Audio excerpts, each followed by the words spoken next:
মৰমৰ ভাইটি ভণ্টিসকল, তোমালোকৰ তৃতীয় শ্ৰেণীৰ পৰিৱেশ বিষয়ৰ আমাৰ পৰিয়াল নামৰ ৩ নং পাঠৰ অনুশীলনীৰ ১ নম্বৰত কৈছে উত্তৰ দিয়া। ইয়াৰে তোমালোকক ক প্ৰশ্নটোত কৈছে পৰিয়াল এটা কোনে পৰিচালনা কৰে? ইয়াৰ উত্তৰটো হ'ব পৰিয়াল এটা পৰিয়ালৰ মুৰব্বীয়ে পৰিচালনা কৰে। খ প্ৰশ্নটোত কৈছে একক পৰিয়ালত কোন কোন সদস্য থাকে? ইয়াৰ উত্তৰটো হ'ব একক পৰিয়ালত মাক, দেউতা, ল'ৰা আৰু ছোৱালী থাকে। গ প্ৰশ্নটোত কৈছে যৌথ পৰিয়াল কাক বোলে? ইয়াৰ উত্তৰৰ ঠাইত তোমালোকে লিখিবা যি পৰিয়ালত ২টা বা ৩টা সৰু পৰিয়াল একগোট হৈ এটা ডাঙৰ পৰিয়াল হৈ থাকে তাক যৌথ পৰিয়াল বোলে। ঘ প্ৰশ্নটোত কৈছে বৃদ্ধ বয়সৰ ককা আইতাক কোনে কোনে আলপৈচান ধৰে? ইয়াৰ উত্তৰটো হ'ব বৃদ্ধ বয়সৰ ককা আইতাক পুত্ৰ, বোৱাৰী, নাতি আৰু নাতিনীয়েকহঁতে আলপৈচান ধৰে। তোমালোকক ২ নম্বৰত কৈছে খালী ঠাই পূৰ কৰা। ইয়াত ক বুলি দিয়া আছে পৰিয়াল, তাৰপিছত খালী ঠাই প্ৰাথমিক গোট। ইয়াত হ'ব সমাজৰ, পৰিয়াল সমাজৰ প্ৰাথমিক গোট।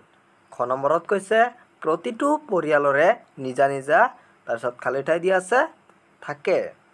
ইয়াত হ'ব নিয়ম, প্ৰতিটো পৰিয়ালৰে নিজা নিজা নিয়ম থাকে।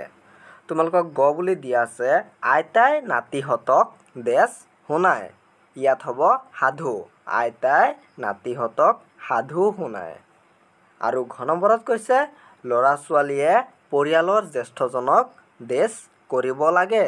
ইয়াত হ'ব সন্মান, ল'ৰা ছোৱালীয়ে পৰিয়ালৰ জ্যেষ্ঠজনক সন্মান কৰিব লাগে। ভাইটি ভণ্টিসকল, ইয়াৰ মাজতে তোমালোকক এটা কথা কওঁ, আমি এটা নতুন ভিডিঅ'ৰ ন'টিফিকেশ্যনসমূহ পাবলৈ আমাৰ চেনেলটো এতিয়াই ছাবস্ক্ৰাইব কৰি লোৱা।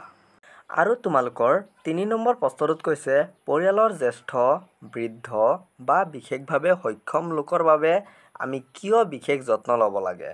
ইয়াৰ উত্তৰটো তোমালোকে লিখিবা পৰিয়ালৰ জ্যেষ্ঠ, বৃদ্ধ বা বিশেষভাৱে সক্ষম লোকৰ বাবে আমি বিশেষ যত্ন ল'ব লাগে যাতে পৰিয়ালৰ আন আন সদস্যৰ দৰে তেওঁলোকেও সকলো ক্ষেত্ৰতে সমানে আগুৱাই যাব পাৰে। আৰু ৪ নম্বৰত কৈছে পৰিয়ালৰ সদস্যসকলৰ মাজত মিলাপ্ৰীতি নাথাকিলে কি কি অসুবিধা হ'ব পাৰে? ইয়াৰ উত্তৰটো হ'ব পৰিয়ালৰ সদস্যসকলৰ মাজত মিলাপ্ৰীতি নাথাকিলে বহুত অসুবিধা হ'ব পাৰে। পৰিয়ালৰ সদস্যসকলৰ মাজত মিলাপ্ৰীতি নাথাকিলে এজনে আনজনক দেখিব নোৱাৰে, তেওঁলোকৰ ল'ৰা ছোৱালীৰ মাজত কাজিয়া হ'ব পাৰে, এনেধৰণৰ আৰু বহুতো অসুবিধাৰ সৃষ্টি হ'ব পাৰে। আৰু শেষত তোমালোকক ৫ নম্বৰত কৈছে সম্পৰ্কটো এটা শব্দত লিখা।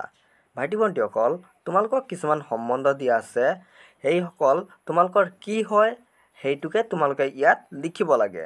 উদাহৰণস্বৰূপে তোমালোকক কৈছে মাকৰ ভায়েক তোমালোকৰ কি হয়? মাকৰ ভায়েক হ'ব মামা। দেউতাকৰ দেউতাক হ'ব ককা। দেউতাকৰ ককায়েক বৰদেউতা। খুৰাকৰ ককায়েকৰ ল'ৰা সেয়া হ'ব তোমালোকৰ ভাইটি বা দাদা। মাহীৰ বায়েকৰ ছোৱালী সেয়া হ'ব তোমালোকৰ বাইদেউ বা ভণ্টি। ভাইটি ভণ্টিসকল, আশা কৰোঁ ভালদৰে তোমালোকে সকলো প্ৰশ্ন উত্তৰ বুজি পাইছা।